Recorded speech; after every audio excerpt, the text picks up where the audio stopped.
Chapter 4 distinctions between investment and speculation. तो लोग क्या सोचते हैं इन्वेस्टमेंट और स्पेकुलेशन के बारे में। तो लोग बोलते हैं कि बॉन्ड्स में पैसे लगाने को इन्वेस्टमेंट बोलते हैं और स्टॉक्स में पैसे लगाने को स्पेकुलेशन बोलते हैं। कुछ कहते हैं कि आउटराइट परचेज करते हैं जो हम, वो इन्वेस्टमेंट होती है और स्पेकुलेशन होती है अगर आप मार्जिन लेके खरीदते हैं। परचेजिंग ऑन मार्जिन का मतलब होता है कि आप लोन लेके खरीद रहे हो कोई भी सिक्योरिटी। फिर इन्वेस्टमेंट बोला जाता है कि परमानेंट होल्डिंग्स हैं। स्पेकुलेशन बोला जाता है कि क्विक रिटर्न के लिए होती है। इन्वेस्टमेंट बोला जाता है कि इनकम के लिए होती है। स्पेकुलेशन प्रॉफिट के लिए होती है। और इन्वेस्टमेंट सेफ सिक्योरिटीज़ में इन्वेस्टमेंट होती है और स्पेकुलेशन रिस्की सिक्योरिटीज़ में होती है इन्वेस्टमेंट। तो ऑथर बोलते हैं कि ये सब फुद्दू बातें हैं। जैसे कि पहला पॉइंट लेते हैं बॉन्ड्स और स्टॉक्स वाला। अगर आप कोई ऐसा बॉन्ड खरीद रहे हैं जो कि सही से सिक्योर्ड नहीं है, कंपनी की अर्निंग्स इतनी है ही नहीं कि वो इंटरेस्ट पेमेंट पूरी कर सके आने वाले टाइम में, तो फिर वो भी स्पेकुलेशन है। फिर दूसरे पे जो आउटराइट परचेज ऑन मार्जिन। अगर कोई सिक्योरिटी जिसमें आप इन्वेस्टमेंट करना चाह रहे हैं वो है ही बेकार, वो अच्छी अपॉर्चुनिटी नहीं है, तो अगर आप आउटराइट परचेज भी करोगे ना, वो भी स्पेकुलेशन है। लेकिन अगर स्टॉक बहुत ही बढ़िया है, बहुत बढ़िया मार्जिन ऑफ सेफ्टी मिल रहा है आपको, तो आप अगर मार्जिन पे भी परचेज करोगे ना, मतलब लोन लेके भी पैसे लगाओगे उसमें, तो वो भी बहुत अच्छी चीज़ है, उसे भी इन्वेस्टमेंट बोला जाएगा। अब आ जाओ अगले वाले पे, टेम्परेरी और परमानेंट पे। तो ये क्या है, मतलब इंटेंशन ऑफ परचेज है बंदे की। तो बंदा कोई ये तो खरीदेगा नहीं सोच के कि हमेशा के लिए मैं रख के बैठ जाऊंगा। रख के बैठ जाएगा फिर फायदा ही क्या खरीदने का। किसी पर्पज से तो खरीद रहे हो ना आप उस चीज़ को। प्रॉफिट के पर्पज से खरीद रहे हो, इनकम के पर्पज से खरीद रहे हो, किसी एक पर्पज से तो खरीद रहे हो। तो टेम्परेरी परमानेंट क्या है इसमें, अगर वो पर्पस थोड़े टाइम में पूरा हो रहा है तब भी बढ़िया है, अगर लंबे टाइम में पूरा हो रहा है तब भी बढ़िया है। अब अगले पे आ जाओ, इनकम और प्रॉफिट वाले पे। अब मान लो आपको रिटर्न मिल रही है 20%, 10%, जितने भी परसेंट रिटर्न मिल रही है। अब वो चाहे इनकम की फॉर्म में मिल रही हो चाहे प्रॉफिट की फॉर्म में मिल रही हो, इससे क्या फ़र्क पड़ता है अगर आपको रिटर्न से मतलब है सिर्फ। वो आपके फंडामेंटल सर्कमस्टांसिस पे डिपेंड करेगा कि आपको इनकम चाहिए, मतलब हर 6-6 महीने बाद पैसे चाहिए अपना काम चलाने के लिए, या फिर आपको प्रॉफिट चाहिए लंबे टाइम बाद। तो इसमें ये कैसे कह सकते हैं हम कि प्रॉफिट स्पेकुलेशन है और इनकम इन्वेस्टमेंट है। और ये क्या है फिर सेफ्टी और रिस्की वाला, ये क्या बकवास है। सेफ्टी और रिस्की ये तो अलग अलग बंदे का अलग अलग पर्सपेक्टिव है ना। जो बंदा घोड़ों की रेस में पैसे लगाता है, अगर वो किसी घोड़े पे लगा रहा है और उसे लगता है कि यही जीतेगा, तो उसके हिसाब से तो वो इन्वेस्टमेंट सेफ है ना, क्योंकि उसे लगता है कि वही जीतेगा, तो उसके हिसाब से तो वो रिस्की है ही नहीं। और ऐसे ही 1929 में भी इन्वेस्टर्स को लगता था कि स्टॉक्स सेफ इन्वेस्टमेंट है, जबकि वो बहुत ही हाईली प्राइस्ड हुई थी उस टाइम पे, क्योंकि उसे लगता था कि ये न्यू एरा आ गया है और फिर ये जो प्राइस मैं पे कर रहा हूँ वो जस्टिफाइबल है, बिल्कुल सेफ है। तो ये तो पर्सपेक्टिव टू पर्सपेक्टिव डिपेंड करता है। इससे कैसे हम स्पेकुलेशन और इन्वेस्टमेंट को सेपरेट कर सकते हैं। तो फिर बेंजामिन ग्राहम ये सारी स्टेटमेंट्स नेगेट करने के बाद अपनी डेफिनेशन प्रपोज करते हैं कि मैं ये ऐसे डिफाइन करूँगा इन्वेस्टमेंट को। इन्वेस्टमेंट ऑपरेशन वो होता है जो कि थोरो एनालिसिस करने पे, अच्छे से एनालिसिस करने पे ये इंश्योर करे कि आपका प्रिंसिपल बिल्कुल कहीं नहीं जाएगा, वो तो सेफ रहेगा ही रहेगा, और एक सेटिस्फैक्ट्री रिटर्न भी आएगी आपको। अगर ऑपरेशन ये वाली रिक्वायरमेंट्स पूरी नहीं कर रहा है तो वो स्पेकुलेशन है। थोरो एनालिसिस का मतलब जो फैक्ट्स हैं उनको आप अच्छे से स्टडी कर रहे हो अपने स्टैंडर्ड्स लगा के, सेफ्टी और वैल्यू के।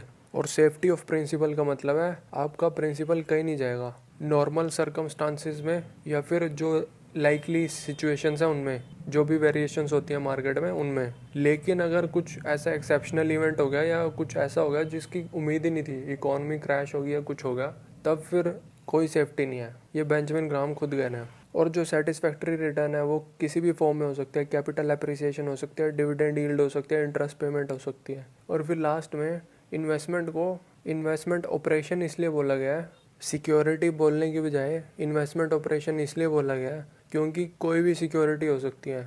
कोई भी सिक्योरिटी इन्वेस्टमेंट भी हो सकती है, कोई भी सिक्योरिटी स्पेकुलेशन भी हो सकती है।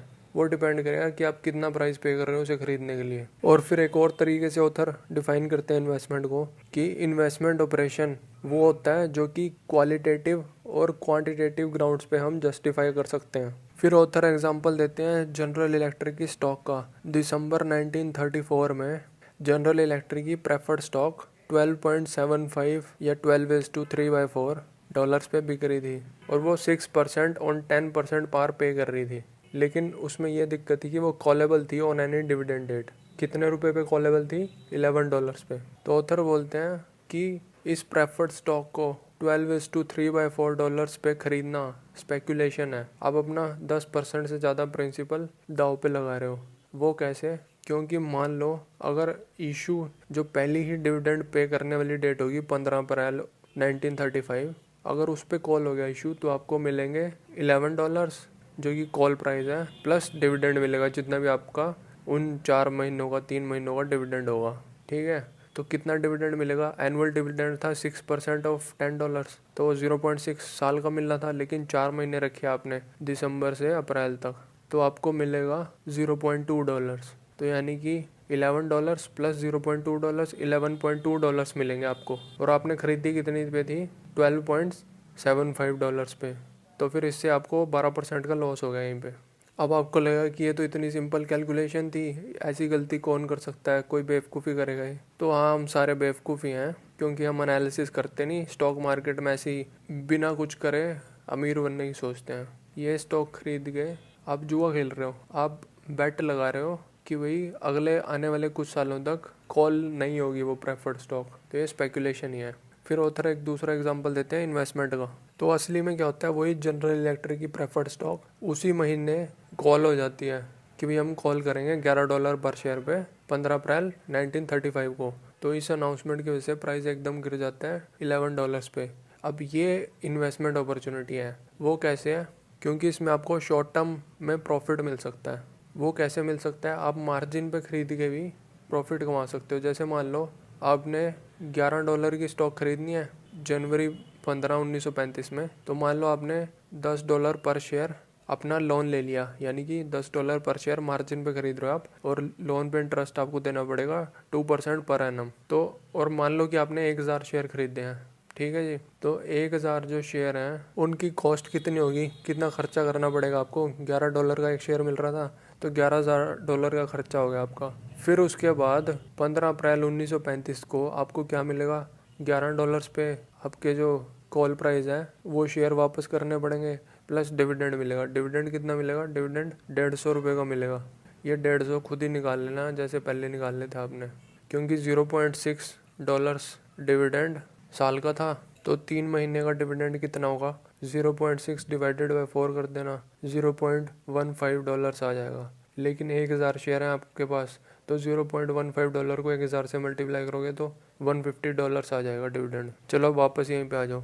तो ग्रॉस प्रॉफिट कितना हुआ? ₹150 का। मतलब 11,000 आपने इन्वेस्ट किए थे और 11,150 रुपया मिल गया। लेकिन ये आपका असली प्रॉफिट नहीं है, क्योंकि अभी आपको इंटरेस्ट भी तो पे करना है जो आपने 10,000 का लोन लिया था। हर एक शेयर पे आपने $10 का लोन लिया था ना, तो 3 महीने का कितना इंटरेस्ट बैठेगा? 2% तो है साल का, तो आपको 3 महीने का इंटरेस्ट निकाल के उसे 10,000 से मल्टीप्लाई करना पड़ेगा, जो कि आएगा $50। तो $150 में से $50 निकाल दो तो आ गया $100। तो आपका प्रॉफिट आ गया $100। और आपने इन्वेस्टमेंट कितनी करी थी? आपने इन्वेस्टमेंट करी थी $1,000 की, क्योंकि 10,000 का तो आपने लोन ही ले लिया था ना। तो ये 10% प्रॉफिट हुआ आपका, और ये कितने में हुआ? 3 महीने में हुआ। तो साल का प्रॉफिट कितना हुआ?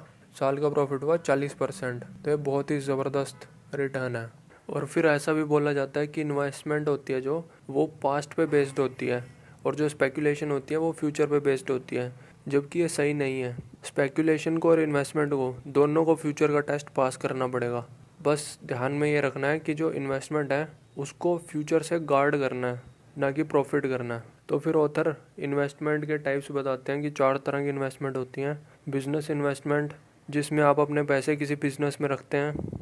दूसरी होती है फाइनेंशियल इन्वेस्टमेंट, जिसमें आप अपने पैसे सिक्योरिटीज़ में डालते हैं, जैसे बॉन्ड, स्टॉक, कुछ भी ऐसी चीज़ें खरीदते हैं। फिर होती है शेल्टर्ड इन्वेस्टमेंट। इसमें क्या होता है, आप वो वाली सिक्योरिटीज़ खरीदते हैं जो कम रिस्क की होती हैं, मतलब जिनका पहला क्लेम होता है कंपनी के एसेट्स पे। और फिर होती है एनालिस्ट की इन्वेस्टमेंट। तो जो एनालिस्ट की इन्वेस्टमेंट होती है वो ऑपरेशंस होते हैं जो कि थोरो स्टडी करने पे प्रिंसिपल की सेफ्टी को प्रॉमिस करते हैं और एक एडिक्वेट रिटर्न भी प्रॉमिस करते हैं। तो ये जो लिस्ट है टाइप्स ऑफ इन्वेस्टमेंट की, ये कोई एग्जॉस्टिव लिस्ट नहीं है कि इनके अलावा और कोई इन्वेस्टमेंट होती नहीं, और इनमें भी कोई रिलेशन नहीं आपस में, ऐसे ही मतलब रैंडमली कुछ कुछ रखी हुई है ऑथर ने यहाँ पे। तो फिर आ जाओ अब आप टाइप्स ऑफ स्पेकुलेशन पे। तो स्पेकुलेशन 2 टाइप की होती है, intelligent speculation, unintelligent speculation. Intelligent speculation वो होती है कि आप सिर्फ तब रिस्क लोगे जब आपको वो रिस्क जस्टिफाइबल लगेगी, क्योंकि आपने अच्छे से स्टडी कर लिया है जो प्रोज एंड कॉन्स हैं आपके डिसीजन के उनकी, और फिर भी वो जस्टिफाइबल है काम करना, तो उसे बोलते हैं इंटेलिजेंट स्पेकुलेशन। और अनइंटेलिजेंट स्पेकुलेशन क्या होता है, इसमें आप रिस्क ले रहे हो और आपने सिचुएशन बिल्कुल भी स्टडी नहीं करी, बस आपका मन कर रहा है कोई स्टॉक खरीदने का, ये चढ़ जाएगी, ये मशहूर कंपनी है, कोरा पे बहुत सारे लोग बोल रहे हैं कि ये वाली खरीद लो, ये उस बंदे ने खरीद दी है, तो ये वाहियात की बातें हैं बिल्कुल ही।